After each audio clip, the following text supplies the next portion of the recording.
So apparently I cannot count, because last time I talked about that those were the last reveals, but apparently we had 4 more clans to talk about. And what a reveals they were, because we not only got Luquier Reverse, we got Epic Buster Reverse and Magatsu Storm Reverse, but also more Break Right Jewel Knight support.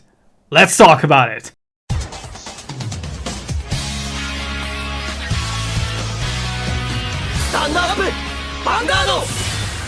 Hey Cardfighters, welcome back to the penultimate clan selection plus reveals, because yes, we have no more clans to talk about for the upcoming wave of Volume 3 and Volume 4, but we still have the reprints to also discuss, and we're gonna leave those one for next episodes tomorrow, because we're already gonna have our hands full on these reveals, and the reprints themselves are also looking mighty spicy. So without any further ado, you've heard me in the intro, we already know the big boss units for every single clan, but let's go over all the reveals and see what their skill description has in store for us, as there's a lot of exciting stuff to talk about. And first off, we're gonna start off with Murakumo, and for Murakumo we've got, of course, Magatsu Storm Reverse with more support around this. And interesting enough, it's going to, well, of course, it's not really that interesting, it's very predictable. It's going to work with the old Magatsu Storm and probably going to make the deck very unique and very interesting. But first off, we've got the great one, which is Stealth Dragon Wennen, and it has the skill description: when ridden on, add a grade 3 from deck to hand, and also, after it boosts, it can return one of your rearguards to hand. This is amazing because it allows you to search out any of your Magatsu Storm units, so either normal or reverse, you're gonna need them both. Maybe a grade 3 finisher if you're gonna play that in your deck as well. This is probably gonna be a very good generic tutor to those cards.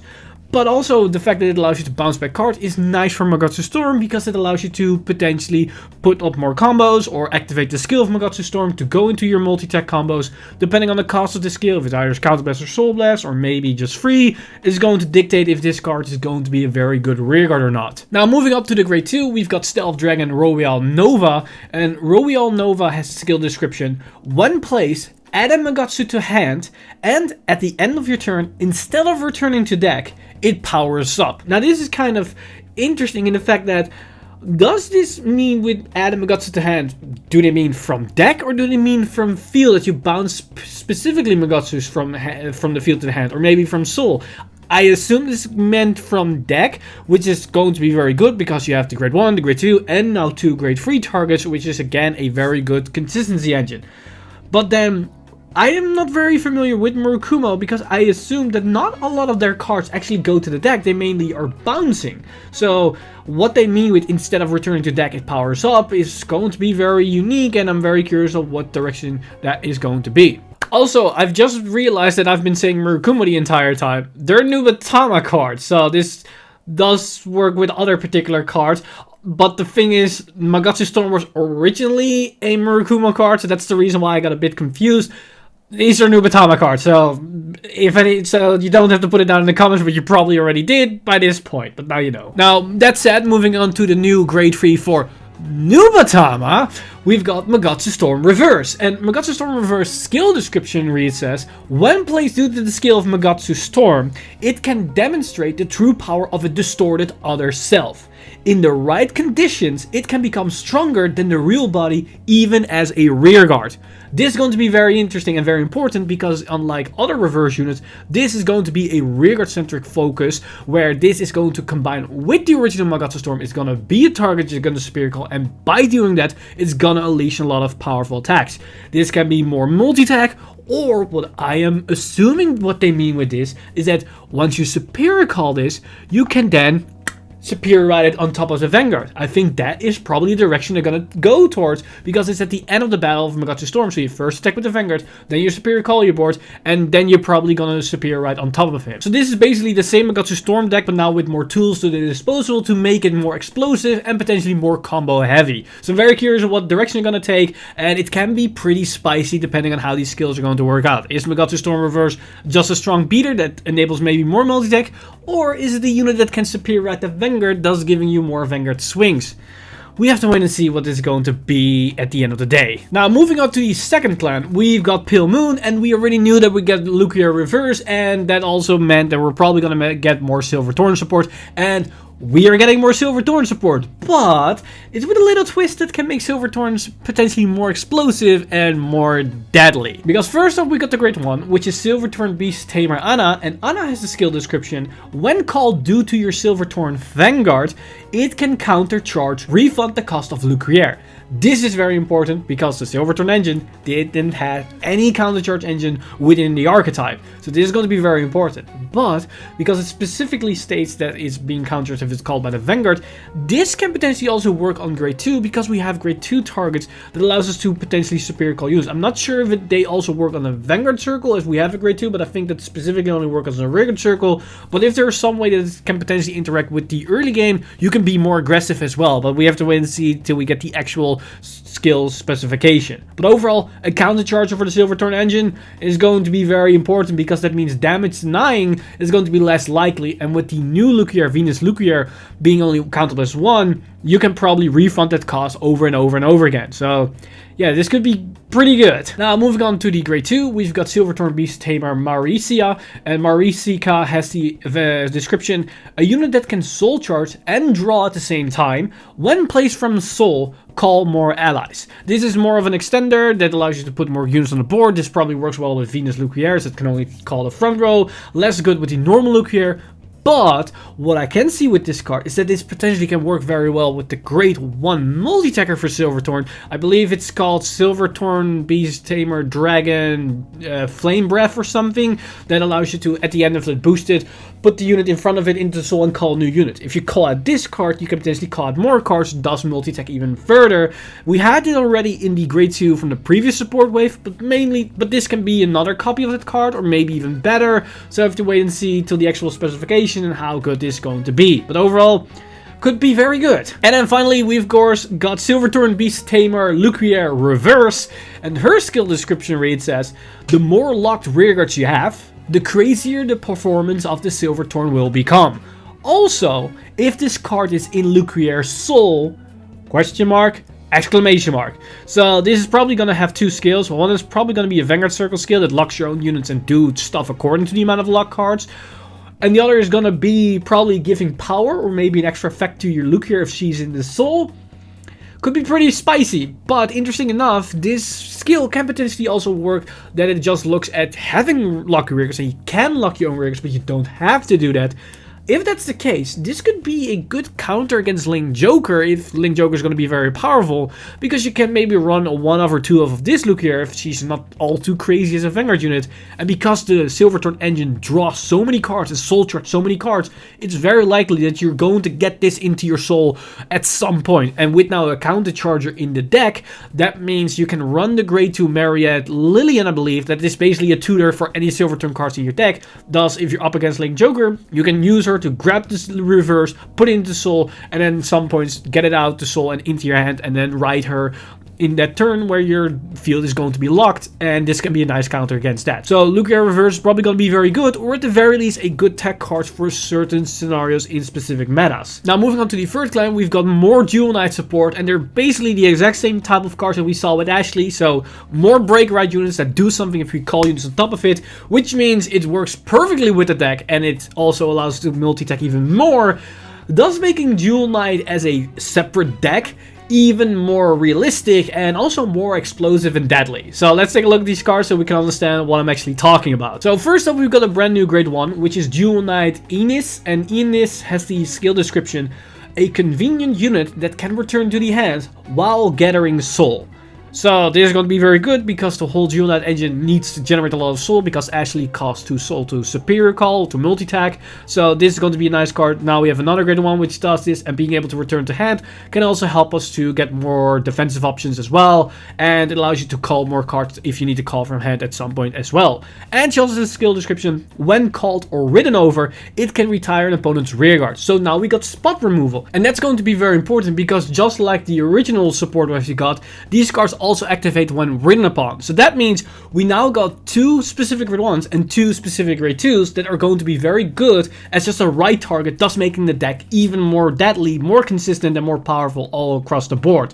So this is going to be a nice include as well. Then moving on to the grade 2, we've got Jewel Knight Sybil, and Sybil has the skill description: it can fix your hand while increasing soul Once again, this is going to be very good because it gets potentially tutors or more draw power, and it generates soul, which is great.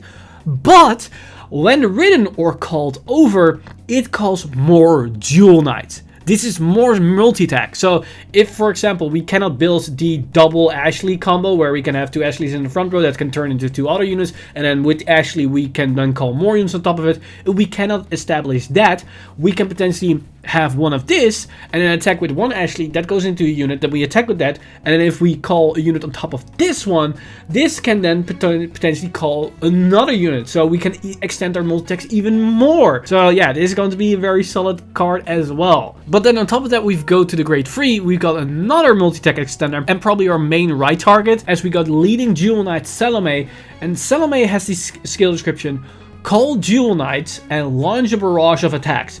Amidst of myriad of allies, stand up here and now. So probably just going to be a multi-attacker similar to what we saw with Ashley if she's going to be your Vanguard unit.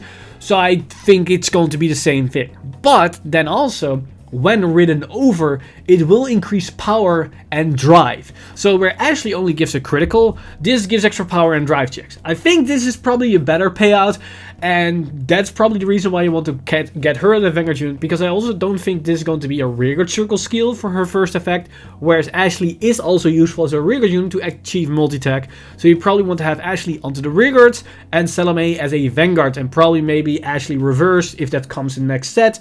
It's probably going to be the next target after that. But overall, this is going to make the Jewel Knight engine even more deadly, even more consistent, and probably very, very powerful. But then finally, for the last clan, this is probably not as big of a surprise for most. We've got Nova Grappler with Epic Buster Reverse and more Beast Deity support. And this might make Epic Buster, the normal one, which was kind of mediocre, potentially actually playable. Because first off, we've got this grade 1, which is Beast Deity Max Beat, and it has the skill description: when called, it adds a Beast Deity from the top of your deck into your hand. Now, this is kind of iffy, because if it only looks at the top card and it needs to be Beast Deity to get the hand, that means you're going to need to run a pure Beast Deity deck.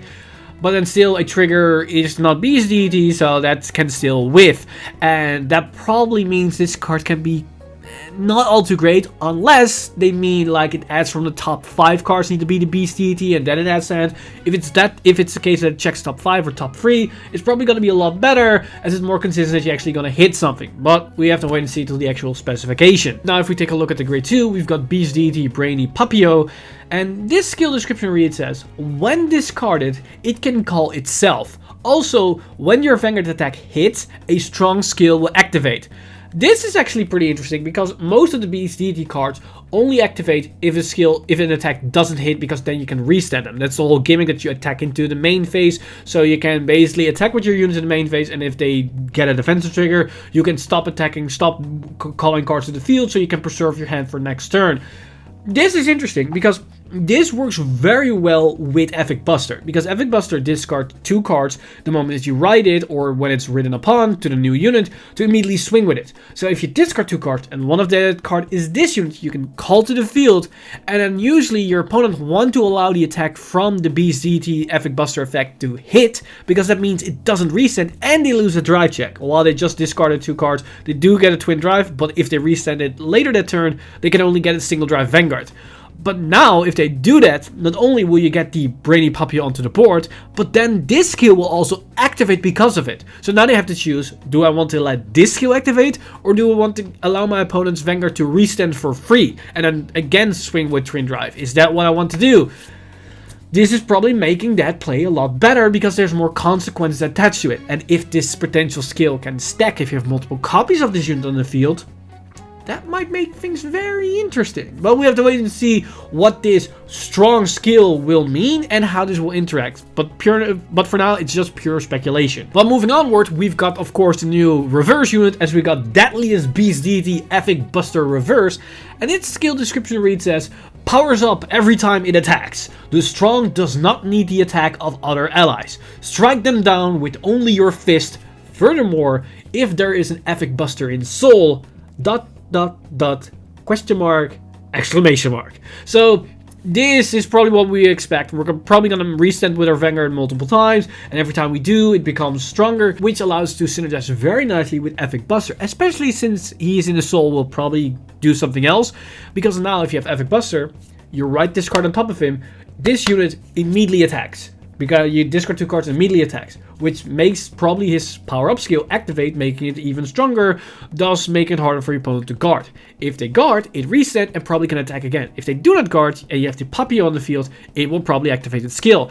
And then I assume this card will have an effect that allows you to reset, even if it doesn't reset with Epic Buster, which probably is the skill with if Epic Buster is in the soul. And otherwise we have other cards that allow us to reset, and probably he himself will have an on-attack skill that reset him again, thus allowing you get more value off of it. The value of this card all comes down to the actual specification of this skill. This card can be insane in combination with Epic Buster if its skill description is exactly the right way in the type of wording it uses and what the timings are and what the actual power up is going to be. I'm confident that they can make Epic Buster work, because Epic Buster is a strong skill in disguise that doesn't really work well right now, but might be useful if we get the grade 2 with a very solid effect that activates when the Vanguard hits, and with this potential target to go into instead of going Epic Buster and Epic Buster. Because Epic Buster and Epic Buster is kind of underwhelming because you need to discard a lot of cards and you don't get a lot of value, but potentially this card can fix that whole issue. Well, we have to wait and see with the actual skills themselves. And that also concludes all the reveals that we got today, and also the main reveals for V-Clan Collection. Overall, the set is going to be very spicy. We got a lot of reverse units. If my calculation is correct, we should have exactly 12 reverse units in this set, so that makes my guess that in the follow-up set in Volume 5 and Volume 6, we get the other 12 for the other clans that didn't get a reverse units. But that's just pure speculation from my part. My math might be off. If I'm correct, I will put it probably on the screen if I'm correct, and if I'm not, you will get the number on the screen what it actually is. So overall, I hope I did the math right, and if that's the case, probably it's going to be a very spicy next year for V, because we're going to get these sets in 2022. But overall, 2022 for V looks pretty damn spicy, and I cannot wait till we get the actual sets to play with. But that said, let me know in the comments down below what you guys think of these reveals, of these actual last reveals for V-Clan Collection. Are you excited for these clans? Is there a particular card or a particular candidate you were excited for? And what's your opinion about these card effects? Let me know in the comments down below, as there is a lot to talk about and a lot to discuss in the upcoming weeks before we get these actual skill reveals. But that said, join me tomorrow where we're going to take a look at the reprints, because the reprints are pretty spicy and some of the clans are going to get very good reprints, others not so much, or there's still some pieces missing, but we're going to go over them in the following video. That said, I'm going to give a huge shout out to my Patreon supporters over at patreon.com/VanguardInsider. You guys are amazing. If you do want to support the channel or everything that's happening on the channel, you can simply go to patreon.com/VanguardInsider and become a Patreon today. But with that said, I've missed a time leap, and I see you guys in the next one!